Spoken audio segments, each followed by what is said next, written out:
Good afternoon, everyone, and thank you for joining us today. I'm Shahin Rothermel. I'm a partner in Venable's advertising law group, and I'm joined today by Prapaisilp, an associate in our advertising group as well. And today we're presenting Bad for the Brand, what to do when your influencer goes rogue. Today we're going to go through a few topics. We'll talk first about the Federal Trade Commission's endorsement guides. We'll also talk about the National Advertising Division's position on influencers and endorsements and some of the cases that it has evaluated. We'll talk about what to do if your influencer goes rogue and examples of those. We'll also discuss influencer agreements and if there's a crisis, the game plan and how to respond to that. And we'll end on some best practices so that you can reduce the likelihood of your influencer going rogue or help maintain and avoid the fallout when that happens. Thanks, Shahin. So we're going to start with the FTC's updated endorsement and testimonial guides.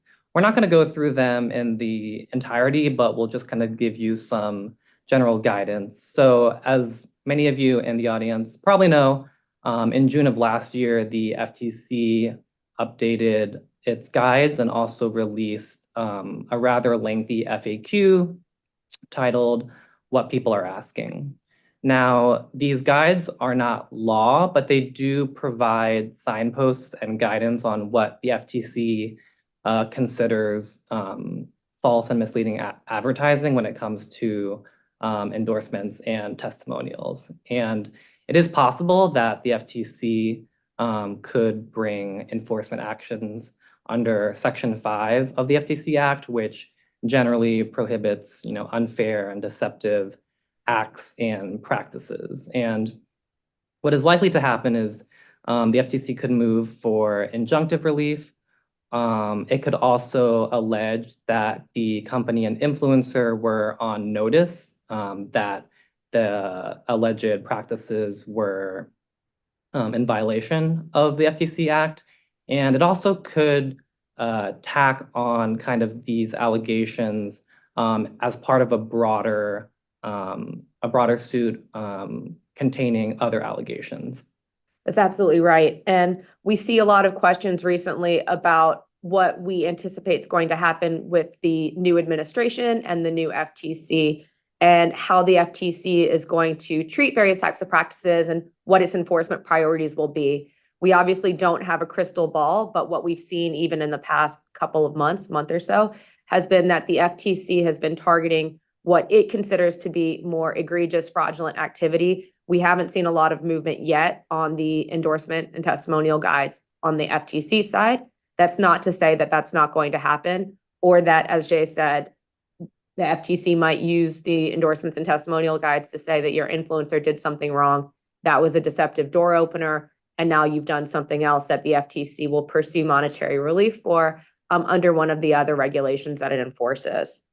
Yeah, and I also want to highlight the FAQs because I think they do provide a lot of good guidance and concrete examples that are relevant to kind of today's technology, social media platforms. It kind of gives influencers a, what should I do in this situation? Or what should I do if I'm, contacted by a brand and they want to do a partnership with me? So I think it does actually give some very helpful guidance. So if your company or brand wants to embark on a influencer campaign, I think it's something definitely to look to. Absolutely. So here we're going to go through kind of the general endorsement guidelines. Again, this isn't exhaustive of the entire guides, but kind of things that we think are probably most relevant if you're going to be working with an influencer. So of course, endorsements have to reflect the honest opinions, findings, belief, or experiences of the endorser. So, for example, if an influencer begins a brand partnership and they're sent an eye cream, if they want to talk about how the eye cream has worked, they need to actually use the eye cream. They can't talk about it if they received the product and never opened it. The advertiser also has to have a reasonable expectation that the endorser continues to subscribe to the views presented. We're going to touch on this later, but this kind of refers to the idea if your company was able to obtain kind of usage rights after maybe the partnership ended, and you want to continue using the content by the influencer, this kind of rolls into the third point that you need to perform, due diligence and ensure that the influencer still subscribes to that belief. Otherwise, you could be facing an allegation that you're, using content that is no longer true or is misleading. And of course, I mentioned this earlier, the endorser has to have, or they have to be a bona fide user of the product at the time the endorsement was made. Also, and this I think probably is where we see a lot, where a lot of influencers and brands get tripped up, is kind of this idea of disclosing a material connection. So this happens, or you need to disclose these connections when a significant minority of the audience, not a majority, but a minority of the audience for an endorsement does not understand or expect the connection. And the idea here is that you want to give the consumer the relevant information for them to make a fulsome evaluation. So, if Shahin recommended, an eye cream to me, I obviously trust Shahin and would probably buy it, but it would be relevant if, I found out she had a partnership with that brand or was paid by the brand. That might not affect my, ultimate purchase decision, but it would be relevant to kind of the overall decision-making process for a consumer. Now, you don't have to give complete details of the connection, so you don't need to disclose, how much you paid the influencer or the minutia of the influencer agreement if you have one. But you have to clearly communicate the nature of the connection, whether it be a partnership, whether it be you sent a free, product to the influencer, anything that would affect the consumer's perception of the content that is being presented to them. Absolutely. And one thing that we get asked a lot is material connections need to be disclosed when they're unexpected, when people don't know, right? And so a question we get asked a lot is, okay, you have a celebrity who is endorsing something. Don't people generally know that this is a celebrity who gets paid by brands? Kim Kardashian is the big one that we see, and we'll talk about a case involving her later. But we do get this question a lot. And unfortunately, even though the FTC has issued quite a bit of guidance, they are quite tight-lipped in telling us what's the threshold. So we don't have a quantitative threshold of if you have 2 million followers, then people know that when you're talking about a product, you're being paid or that you're an endorser. And in fact, what we saw, I think, at least a couple of years ago, and I think we're still seeing it, is you'll see celebrities or people who are essentially, content creators with large followings, they'll talk about a product, and then rather than saying this is an ad, they have to affirmatively disclose that it's not an ad. They don't have to do that, but they do it because they want people to know, hey, this is not an ad. And that speaks a lot to how far we've come in terms of, what people expect when they're on various social media platforms.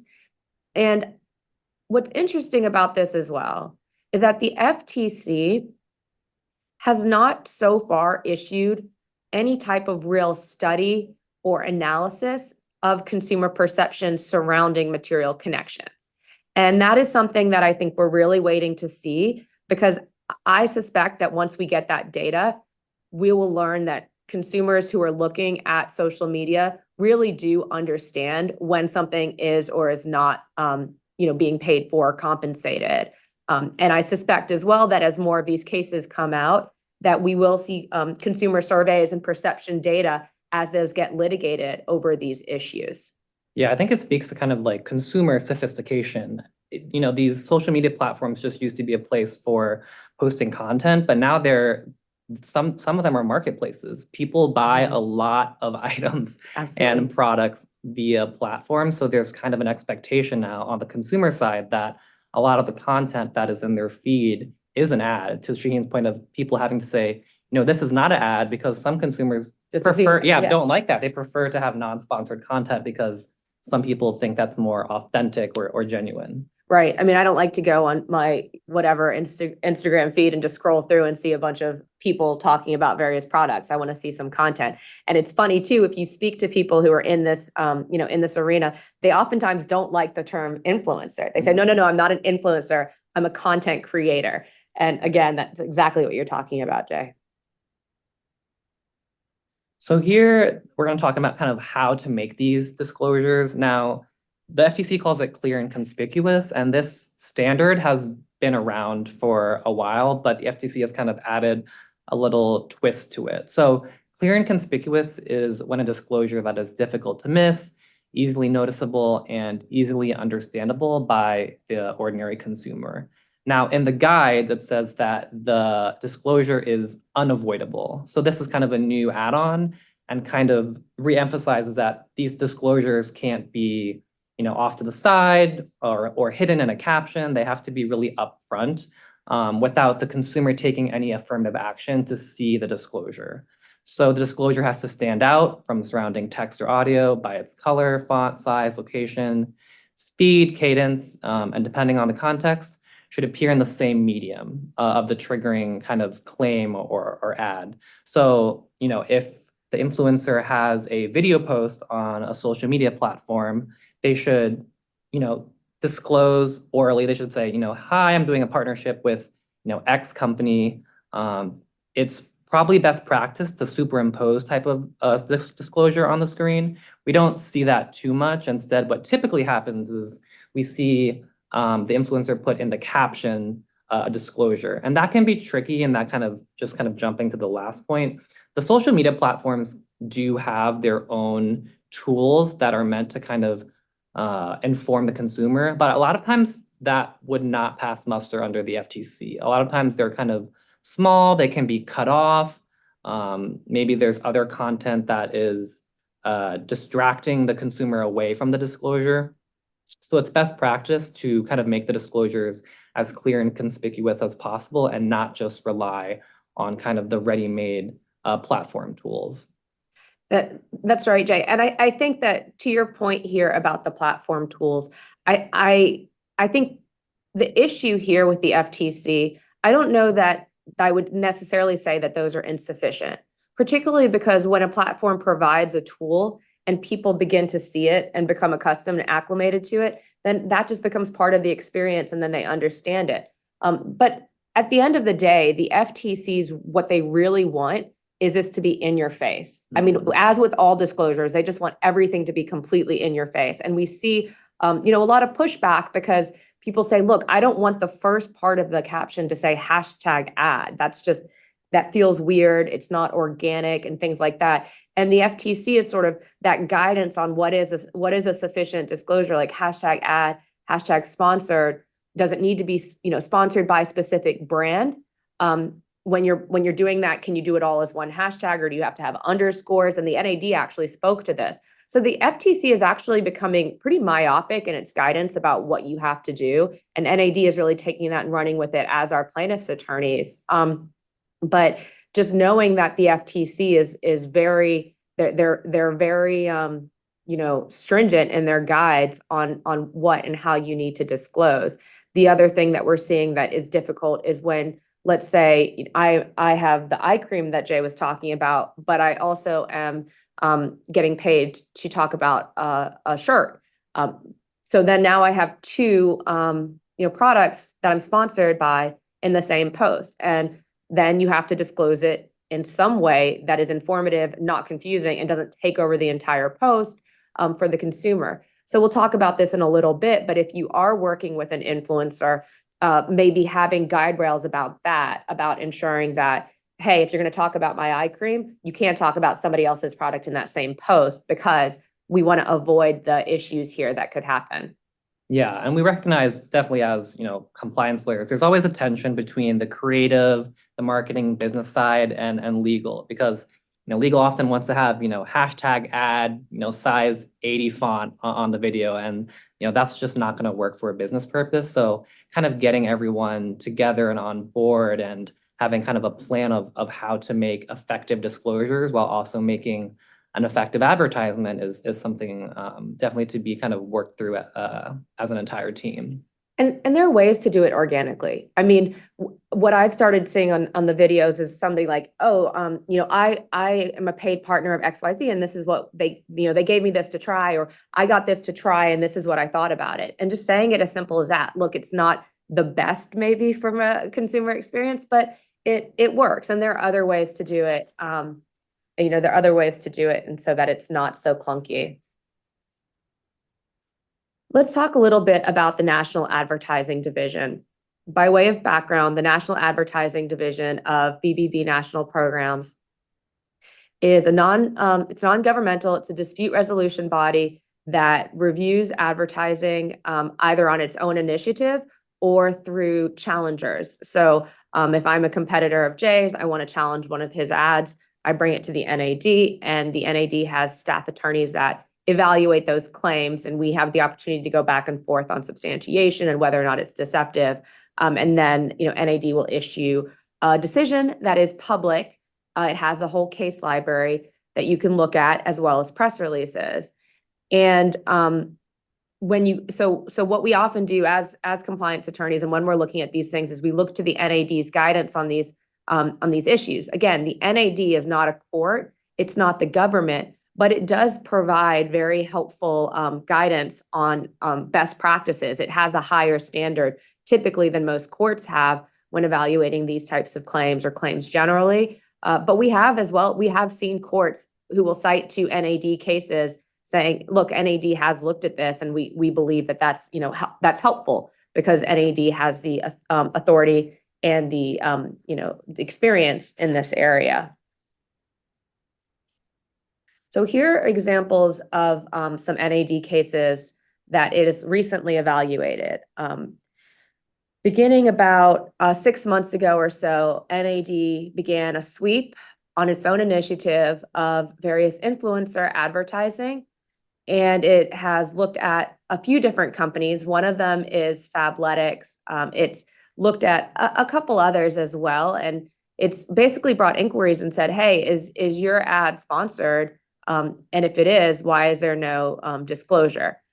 And in this case, the NAD saw a post by an influencer. He was a celebrity with, I think, millions, or at least over 1 million followers.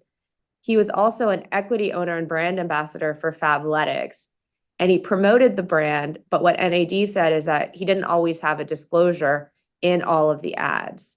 So some posts didn't have any disclosures at all, and some were placed below the More button. So when Jay was talking about whether or not a disclosure is clear and conspicuous, as he said, it has to be unavoidable. And what the FTC's guides say is that it's not unavoidable if somebody has to click the More button to see all of to actually see the disclosure. It needs to be before the More button. And what NAD said is, yeah, it needs to be placed before the More button. But the question here was, you have an influencer who has 1 million followers. He's a celebrity. Don't people typically know that that's something that he's promoting, that he's getting paid or has some other material connection with the company?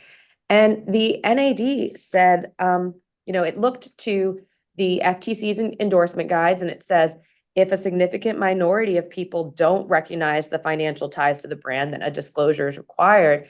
And that disclosure, again, must be unavoidable. So NAD found that the disclosure was inadequate. The NAD said it doesn't matter that you're a celebrity or that you have 1 million followers. You still need to disclose a financial relationship. And it can't be below the fold where people have to click more. And again, what NAD looked at is whether or not a significant minority of people would expect or know of that financial stake. And that goes back to the question of how many people is a significant minority. And, if somebody's, the other thing that I would say too is that if you've got 1 million followers and you're always posting these types of things, and at some point those followers really know, they know that's what you do. But NAD said, no, not everybody is aware of the financial stake, so those disclosures are necessary. And that those disclosures have to be immediately visible. And one thing that I would point out when you're looking at NAD cases is, again, NAD holds advertisers to a very high standard. It's not necessarily the same standard as a court which we'll talk about in 1 minute. So the NAD, because it has those high standards, is actually a really good place if you are a company and you're viewing your competitors' ads and they don't have those disclosures. The NAD is an excellent opportunity to take advantage of that. And NAD even has what's called the SWIFT process, and it's 20 days, 20 business days from start to finish, where you initiate the complaint and then NAD issues a decision. So it can be very effective in handling these types of issues very quickly. Another strategy that I've begun to see that we've begun to see at NAD is that you have, let's say, influencers or micro influencers going out and making claims about your product. We can go back to the eye cream.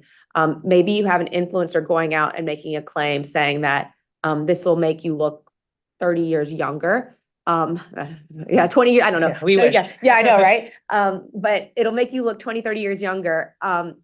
And you as a brand have not authorized that claim, and you as a brand can't substantiate the claim. So what the challenger will do is they will take both, let's say, the influencer's failure to disclose a connection, as well as that claim, bring it before NAD. And at NAD, it is the advertiser, not the challenger, that bears the burden of proving the claims true. So in other words, if I'm the challenger, I don't have to prove them false. You, the advertiser, have to prove them true. So what companies are increasingly doing is going out, scanning social media, finding claims that are unlikely to be substantiated. They don't believe that the company can substantiate, bringing those before NAD and using that as a way to get an adverse decision that would preclude the company from making those claims. So it's a very smart strategic opportunity for companies if they want to have an aggressive tact against their competitors. And I think just to tackle a question we got of whether, hashtags are always required for a disclosure, not necessarily. And you can even see in this case where there was a hashtag, but it was placed, below the fold, and a consumer needed to click more to be able to see it. So if you are going to use a hashtag, it needs to be upfront, and, very, very clear and conspicuous. At least for my part, I think hashtags are kind of we were just talking about this. Hashtags used to be more of a, I don't know, more of a thing. I think now they're more of like a search engine tool where if, companies are trying to get their ad in front of certain topics or certain consumers, of course, they do still work in certain cases for disclosure purposes, but I think kind of they're waning a little bit. I agree completely. The other case, there are really two cases coming out of this one arrangement. Kim Kardashian had a partnership with Ethereum Max, which was a cryptocurrency token. And she posted a story and another post about Ethereum Max, which contained a link to the website and said, here's how to buy the token. And her ad said, or her post said, "Are you guys into crypto? This is not financial advice, but I'm sharing with you what my friends told me about the Ethereum Max token." And she also told her friends her followers that her friends were reducing the supply of the tokens in order to give back to the entire community. However, she'd been paid $250,000 to promote that token. And she had labeled in one of the ads, she'd said, it was an ad. However, she got dinged by the Securities and Exchange Commission under their anti-touting laws, saying that you must disclose the nature, source, and amount of the compensation received in exchange for the promotion. And she settled with the SEC for over $1 million for failing to disclose the $250,000 payment. So as you can see, the fines can be in the multiples of what you get paid. What's interesting about this case is that she settled with the SEC, and then a subsequent case was filed in California in Ray Ethereum Max, which involved Kardashian, Floyd Mayweather, a couple others for their influencer ads as well. And in that case, the court reviewed Kardashian's ad on a motion to dismiss. And one of the allegations was that she put the word hashtag ad farther down the post. It was like in the middle of the post as opposed to at the top. And the court said, look, you haven't plausibly alleged that that's not clear and conspicuous. It's right there. It's in the ad. So I think we're going to start seeing courts come out different ways on this idea of what is sufficiently conspicuous when you are making that disclosure. And this case is kind of just what we were talking about, kind of a quintessential of, maybe an arguably outdated view of what consumers would consider, or what they would expect. Because, Kim Kardashian is a very, accomplished individual. I don't necessarily see her as a cryptocurrency expert. So I would argue most consumers who would see this ad would think that Right, she, right. she's, in partnership or being paid, by Ethereum Max. But again, we see these regulators take a very hard line with these kind of technical disclosure requirements. Absolutely. So here's an interesting case that actually involved litigation where an influencer was actually looped in, or maybe looped in is too nice of a word, but was sued by the competitor. So here you had Rodan and Fields, and they worked with an influencer to promote their brow boost product. And the influencer did a sponsored post, thanking the company for sponsoring her and using hashtag brow boost. So unbeknownst to her, this was actually a trademark that a competitor had, Petunia Products. And I would say this is unusual, but I defer to Shahin. Petunia Products sued both the company and the influencer. And the influencer actually had to defend herself in court, separate from the company. So the influencer had to file, a motion to dismiss, arguing, hey, I'm just an influencer. I didn't know, that this was a potential trademark issue. I shouldn't even be involved in this case. This is just about, the two big players here. And the court denied that motion, and it said the competitor, sufficiently pled that the influencer's post was likely to create, this is more of a IP issue, but likely to create confusion in the marketplace about the source of the product. And Shahin's going to talk about this more when we talk about kind of influencer agreements. But something to note is that, if this influencer had had an indemnification provision in, her contract, assuming she had one, she could have moved to have, the company defend her and potentially cover costs. So we'll definitely be talking about, how important, drafting these agreements, can be when it comes to, here, what I consider one of the worst, or a worst case scenario. Absolutely. Absolutely. Yeah.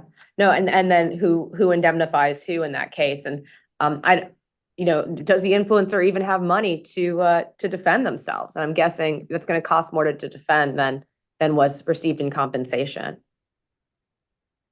So here, I think these days, there's a lot of influencer crises. And here's kind of an infamous example where, you had an influencer and he partnered with Adidas and came out with some, what was publicly kind of decided that was very anti-Semitic. And the brand immediately, terminated the partnership, released a public statement, and also, ceased selling the influencer's products. So I feel like in the day and age of virality, there is always risk in partnering with a large influencer because you get a lot of eyeballs very quickly. And this is only, the risk is escalated when you're working with someone well-known, because then there's kind of competing interests on both sides. The influencer being a very, A-list celebrity will have their own interests that, as you'll see, can kind of come into conflict with the brand or company's interests. So, the question we're posing is, what would you do, what would your brand do or company do in a similar situation? Absolutely. And I think one of the questions, you're right, is one of the questions here is when you're partnering, if I'm a brand and I'm partnering with an influencer, putting aside the legal issues, right? We can talk about contracts and we will, but you have to really look carefully at who your influencer is and whether or not they are consistent with your brand. In other words, go back and do a little bit of diligence. Don't necessarily say, well, this person has 5 million followers, so they're going to make me money. You want to have something that's consistent with the brand and even if, let's say, something does generate a lot of sales in the short term, it might not necessarily, generate a lot of sales in the long term because it might sort of degrade your brand and your brand messaging. And so when you're looking at that, you want to make sure that you've done your diligence, and you also think forward that a post can be deleted, right? But things last forever on the internet. Things can always be scraped and found in various ways on the internet. So it's not just a question of looking backwards, but it's also making sure that whoever you're partnering with is somebody that you're going to be cool with that living on their page or somebody remembering it in the future, because otherwise it's literally bad for the brand. Right. And this diligence doesn't stop, after you sign the agreement. Influencers are people, and they grow and change over time. So you need to evaluate and keep tabs on the influencer to see if their values will still align with your company's values. Absolutely. Oh, let's give the CLE code. The CLE code is Rogue 25, as in your influencer's gone rogue. Rogue 25. ROGUE. I still can't spell it. No, just kidding. Okay, so here we're kind of going to get into the more kind of what to do, game plan, response. So here you have a situation, you're about to launch a new skincare line. We love the eye cream example, and you want to collaborate with an influencer, and you are looking to make a big splash, with the launch of the product. These are just bullet points to consider. So, what steps would you take to ensure these influencers represent your brand accurately and also comply with advertising regulations? Again, to Shahin's point, the due diligence. What risks do you see in working with influencers to promote, your skincare products? Do you have a formal written agreement with the influencer? You might think, oh, I'm just working, with a micro influencer. I don't need an agreement. But again, in this age of social media, when one post from a micro influencer can go viral and reach, you would never expect, millions and millions of people. You want to have a formal written agreement in case something does happen that's unexpected. And have you provided the influencer, whether they be a celebrity or whether they be, someone who's just starting out in content creation? Have you provided them with guidance, training, and compliance requirements? So here are kind of just some best practices to start out. So you want to provide your influencer with brand messaging and posting guidelines on. So here we say what they can and cannot say, but this, just to be clear, is not saying like you must say this about our product or you can't say that about our product, because you have to keep in mind that whatever the influencer says has to be true, and it has to reflect their own experiences. So you can give them guidelines, but you can't dictate exactly what they have to say about the product. The influencer, needs to stick to their personal experience. They need to be honest. They should use qualifiers when necessary. Not telling people this eye cream ages them back 20 years. It's a good idea to avoid extreme or absolute claims. You don't want to say, your product cures or guarantees anything, because then you kind of start tiptoeing into other legal issues that can snowball, especially when it comes to medical or health claims. You never know kind of where the content is going to end up, and you could, be in front of people who take those claims very seriously. Again, you want to use the proper disclosures, whether it be a hashtag, above the fold, not hidden at the bottom. You want to be clear that there's a partnership, or you sent this product in PR, and it's on the company to work with the influencer for these disclosures. That you can't just assume that the influencer knows what to do. So it's best practice to have kind of more formal guidelines. And also, again, don't exaggerate results. Don't sometimes we see companies saying, we love this statistic about our product. Just go out and share it with your followers. Those need to be substantiated. If you are challenged, like for example, in an NAD proceeding, you will need to produce that substantiation. And the NAD is very stringent with those, whether it be a study, whether it be a survey. They will go through and look at the methodology, how many participants were in that survey, Was it, in line with, current competent and reliable science? Sorry. Oh, no, no, absolutely. I mean, one thing that you said that I want to go back to is this idea of telling the influencers what they can and can't say.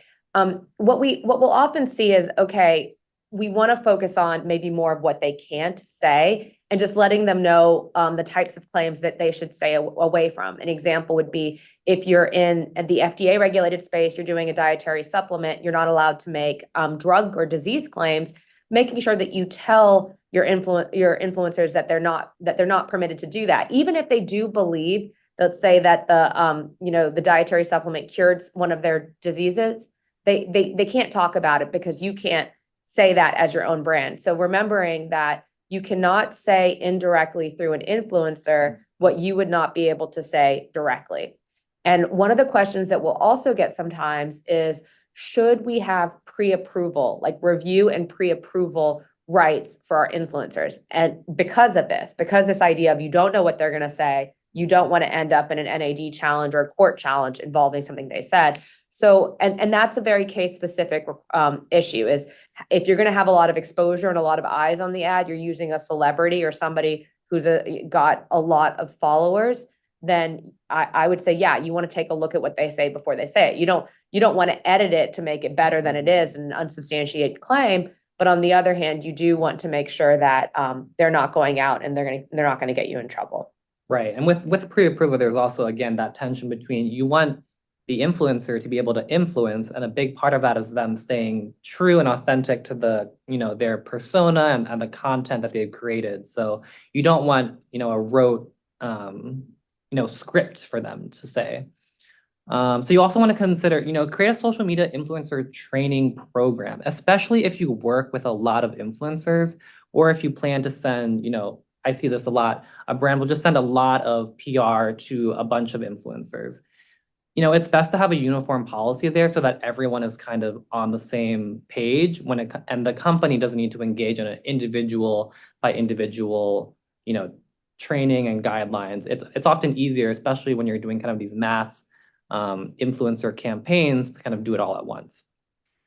Absolutely. And I think for the training program as well, you want to make sure you document it. These are the types of things that if you are challenged by a regulator, NAD, or court, you want to show that, hey, we've documented this and it's something that we can show that we're making good faith efforts. And to the extent that there was somebody who went rogue, that was in violation of the standards and the training that we provided to them. And here we even have the date when they took that training. And as it says here, is I don't assume that people know the rules. I cannot tell you how many micro influencer agencies who work with a ton of micro influencers do not have contracts that contain all of the requirements and don't have procedures in place to avoid the way things can go sideways. So again, be very careful when you are assuming that people know or that they've received training about something. Yeah, and that's a nice kind of roll into, we say standard contract terms. There are certain, provisions that are probably best, incorporated into most contracts, but, every influencer might be different. If you're working with a larger influencer, they might have more bargaining power and there might be more of a back and forth on what that specific agreement says. Whereas, if you're working with a smaller influencer, you might be able to use a more, standard form contract, but you always want to review each contract, contract by contract.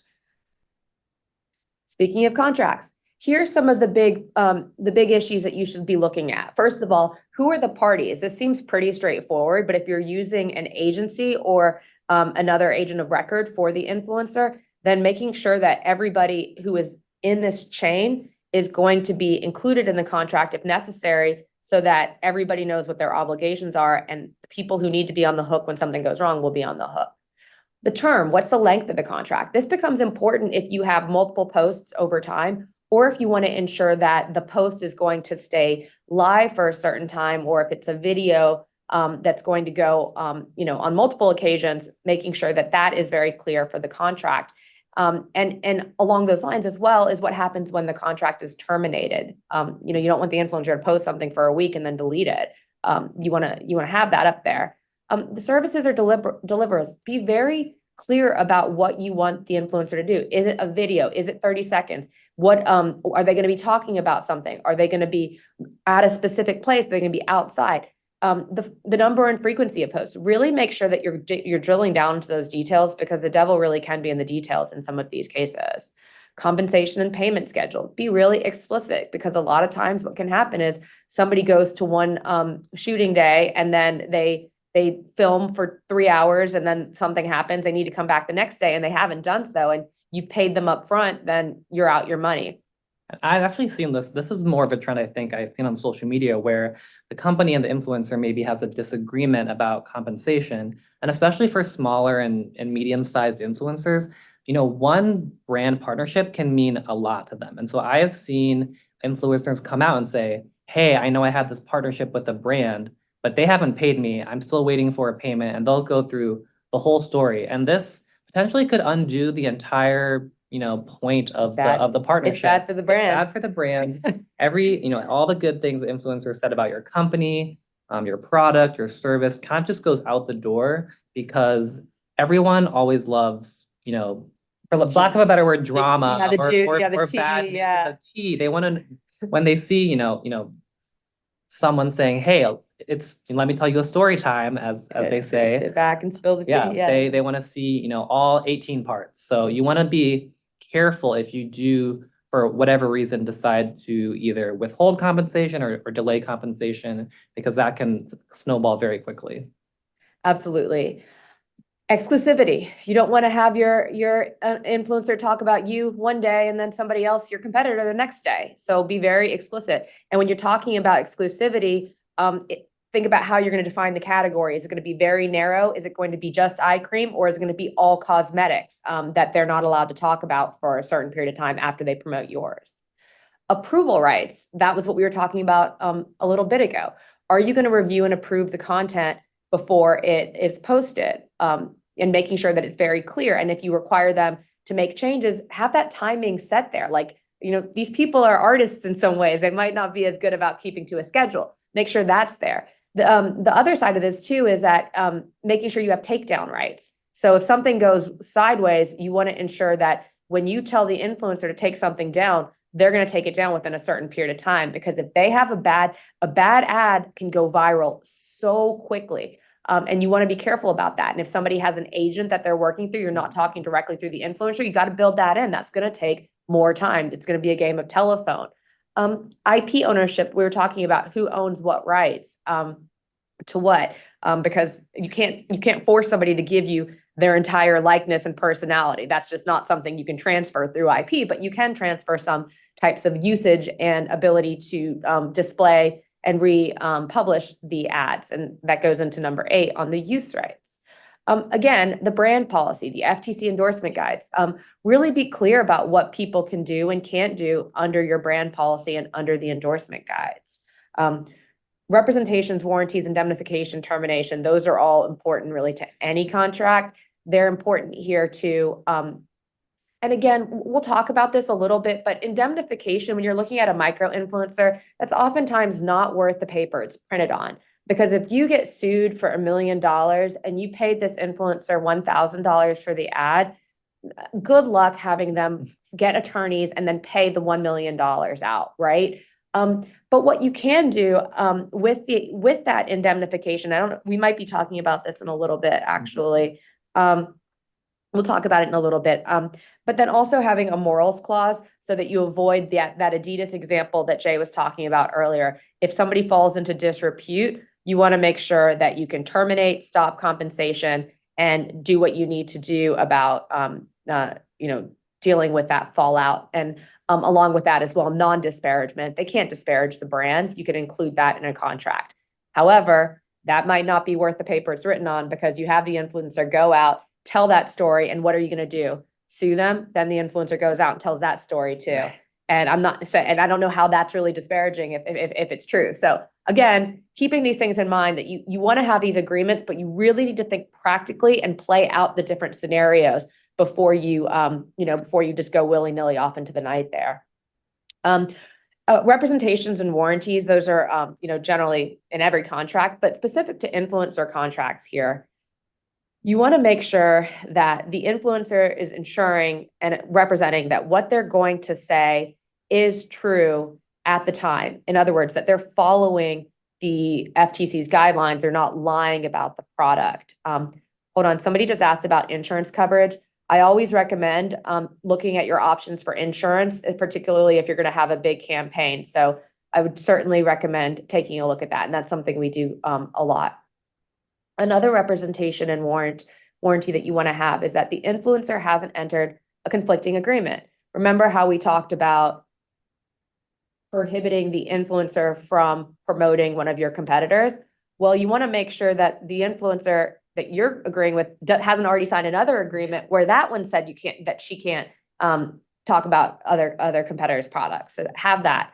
The influencer has the right to grant the rights that are given in the contract. So here's a good example. You have the influencer talking about something and they're using some music or other content that they don't have the ability to use, and then they give you that as an ad. You want to run it maybe on television. Well, you can't do that potentially because they don't have the rights. So you want to make sure that they have all the rights, or if they're using a photographer, sometimes you have professional photographers who go and they have their own issues with the influencer. Again, not infringing any third-party IP rights, like the Rodan and Fields case that Jay was talking about. This should be in your contract, but it's not necessarily going to be bulletproof because a lot of influencers won't typically go to the USPTO and do a trademark search every time they talk about something.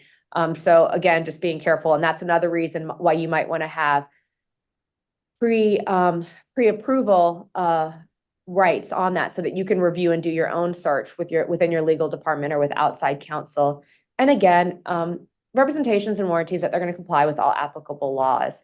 And you should assume, even if you have a confidentiality provision in your agreement saying that there's the agreement itself is confidential and the terms of the agreement are confidential, you should assume that agreement could become public. And you should also assume that you will probably need to rely on it. And you want to protect against the downside. So ensuring that you have everything in that contract, that if something does go wrong, you have the ability to do something.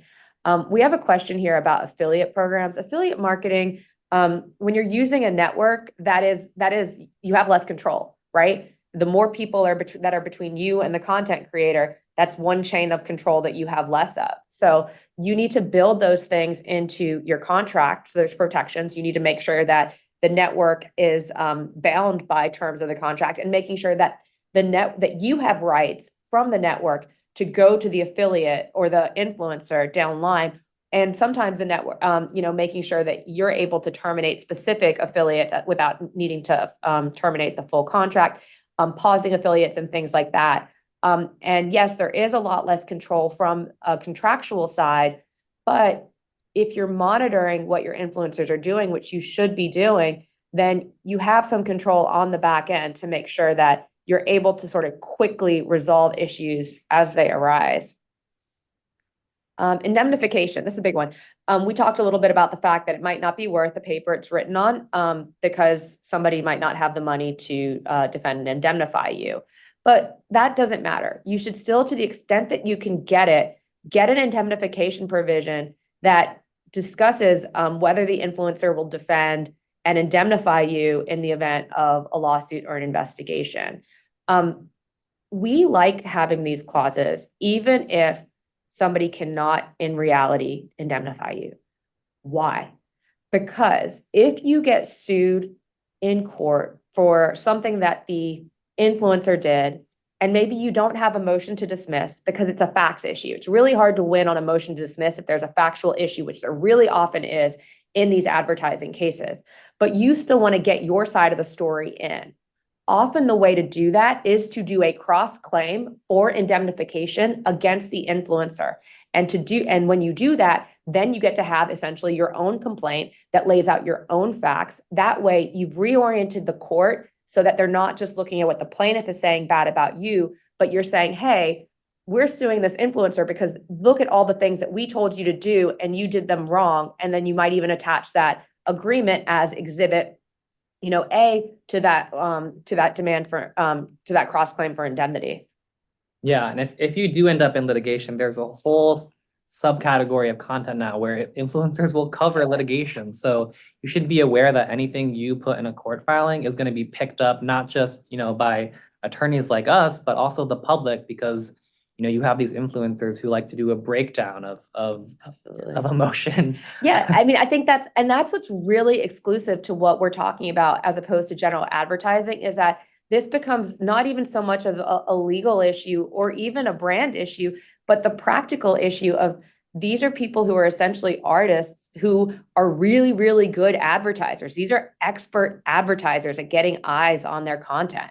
And so they can go out and say basically whatever they want. You can have all the contracts in the world, but they could go rogue, right? Yeah, and you can often end up in a David and Goliath situation where, the influencer gets a lot of public sympathy because they're seen as kind of, the party with less power. So also morals clauses. So we alluded to this several times. So this can, mitigate maybe not the reputational damage, but it can mitigate risk in that you can terminate the relationship if the influencer engages in, problematic behavior, kind of with the understanding that what constitutes, problematic behavior does change as society changes. So this is not something that's set in stone. And oftentimes people will disagree on what constitutes problematic behavior. So this is as much of a legal consideration in an influencer agreement as much as it is a brand, how you want to present yourself as a brand, what values do you want to project? What do your consumers expect from you as a company? With these morals clauses, the behavior doesn't have to be, unlawful. The influencer, God forbid, doesn't have to be convicted of a crime. How heavily the morals clause is negotiated will depend on, the influencer that you're working with. I think, we talk down below, if you're working with, an A-lister, they might not want this morals clause because they have, attorneys on their side saying you don't want this kind of broad morals clause, or they might want their own morals clause because they have a reputation to protect. If your brand, for whatever reason, becomes, in the influencer's opinion, damaging to the influencer, they might want the right to terminate the relationship. And you're weighing these two things, the brand wants to be able to, immediately terminate the relationship, the contract, in its sole and absolute discretion, but the influencer wants to limit the morals clause as it applies to them because, they are taking, in a sense, a risk in working with a company, putting their likeness, their name, their face out there.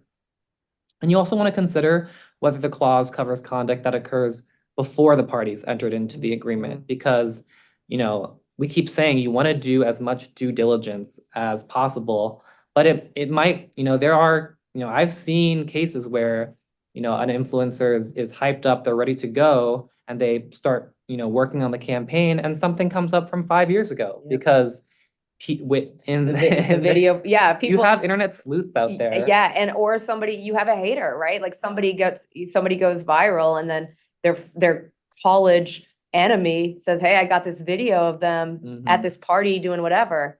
You don't want that. And as as great as any influencer might be, there will always be a hater. So you definitely I see the most wonderful people, the most wonderful content creators, and they have haters as well. So again, these clauses tend to be phrased in terms of, if the influencer engages in an act of moral turpitude. Again, this, will shift over time as society changes, as public opinion changes.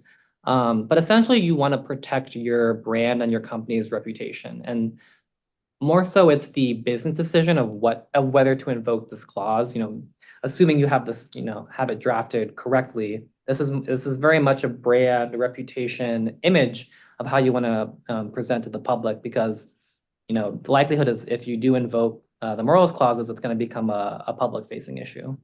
That's right. And I think the morals clause, especially nowadays, is becoming more difficult because a lot of times there's political speech and people are now becoming, there's questions about what is moral, what is what. I mean, is there a disagreement, or is this actually something that's offensive? But even if there is a disagreement, if it's bad for the brand, you're the brand. So, and they have their own brand to maintain. So just being mindful of that as well. So here's some kind of more best practices on kind of the latter side of after the campaign. Discuss corrective actions, with your company. If something goes wrong, you want to have a plan. You don't want to be caught flat-footed, because if it's great to have, like a kumbaya, this is going to be a great partnership. But you also want to think about what happens when it goes wrong. Or, if it's just a minor thing too. It doesn't have to be, necessarily an influencer going rogue. It could just be an honest mistake, but you still want to be able to correct anything that happens. Sorry. You want to, also just, again, disclose the relationship. We've talked about that, ad nauseum. But again, explaining to influencers how to disclose and where to disclose, because maybe they know they do have to say, this is an ad, but they might not know the intricacies of the, FTC guides and all the FAQs. Another, best practice thing to do is follow the influencer's content. This might not occur because you might just be focused on your content and what the influencer is saying about your brand, but it's also helpful to see, how does the influencer carry themselves? Is there risk developing? Has the influencers been changing the type of content they put out? So, when you work with an influencer, it's a very dynamic, and, social media is accelerating, every day. So, again, you want to, and clearly, you want to check your own posts as well. Have a checklist. You can, pull up, one of your sponsored ads, with your team, and just use it as a learning experience. What did this influencer do? Did they go through all the disclosures we told them? Did they stick to the guidance we gave them? Is there anything, that could cause an issue that we might want to talk about with the influencer? So you can use it both as training for your own team and also a way to correct mistakes. And so let's go to the game plan. If something does go bad, make sure that you learn as much about the situation as possible. Gather information. You want to respond quickly, but you need to be deliberate about it, because if you have a knee-jerk reaction and something goes and you're wrong about it, you accuse somebody, you terminate the contract, but you're actually wrong. That can be bad. You need to assume that any public statement that you make will be republished and criticized. You're in a David and Goliath situation. Identify the relevant stakeholders. The biggest thing in here is have somebody in charge of the situation. What you don't want is, if you have a whole team of marketing people, you don't want all of them to be all of a sudden responding on social media and posting. When something goes wrong, it needs to be escalated so that you have a single brand consistent response and messaging that is fine if it goes public. And making sure that you escalate it to the appropriate decision makers. One thing I know, in-house counsel, they're already overwhelmed, but I always tell them that you want to make sure that your door is open so that people feel okay coming to you, so that if a situation goes sideways, it's not covered up and you find out about it late, or people feel like they need to deal with it on their own. I say, when in doubt, escalate the situation and make sure you have an open door policy on escalation. I know we're at time and you'll get the slides, but here are some of the options that you have. Doing nothing. A lot of times people feel the need, they have to say something bad has happened. Silence can be okay. Sometimes, because anything you do will be used against you, silence, look, you just have to sit there and ride out the storm. It's like when there's a bad rumor about you in middle school, you don't want to fuel the flames. Just let it go.